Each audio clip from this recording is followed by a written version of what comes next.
বর্তমানে একটি দল সেই দাজ্জাল হিসেবে আবির্ভূত হয়েছে। আপনারা ইতিমধ্যে দেখেছেন তাদের এক হাতে জান্নাত আর এক হাতে জাহান্নাম। আকাশের দিকে তাকান, কি দেখতে পাচ্ছেন? চাঁদ। এই চাঁদের মালিক কে? আল্লাহ। আমরা যে এখানে বসে আছি কার রহমত? আল্লাহ। এই পৃথিবীর মালিক কে? আল্লাহ। তাহলে যারা জান্নাত জাহান্নামের টিকিট বিক্রি করে তারা কারা? এই কিছুক্ষণ আগে হুজুর মসজিদের ইমাম সাহেব একটি সূরা তেলাওয়াত করে গিয়েছেন। কেউ কি বলতে পারবেন সূরাটির নাম কি? সূরা কাহাফ। সূরা কাহাফের শেষ 4টি আয়াত হুজুর পড়েছেন। সেখানে আল্লাহ রাব্বুল আলামিন বলছেন যে আমার সাথে কাউকে শরীক করা আমি পছন্দ করি না।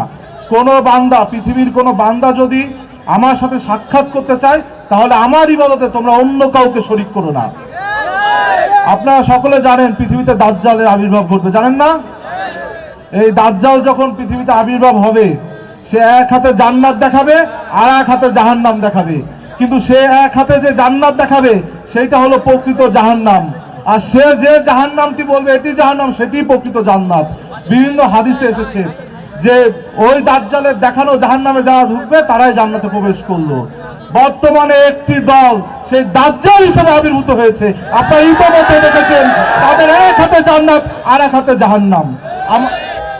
আমাদের ভাই হাতে জান্নাত জাহান্নাম নাই, আমাদের কাছে আছে ভালো কাজের পরামর্শ। আপনাদের কাছে এই জন্য বলতে চাই, দাজ্জালের পাল্লায় পড়া যাবে না। শয়তান দেখলে আমরা কি বলি? আউযুবিল্লাহ বলি না? আর জামাত শিবির দেখতে বলতে হবে নাউযুবিল্লাহ।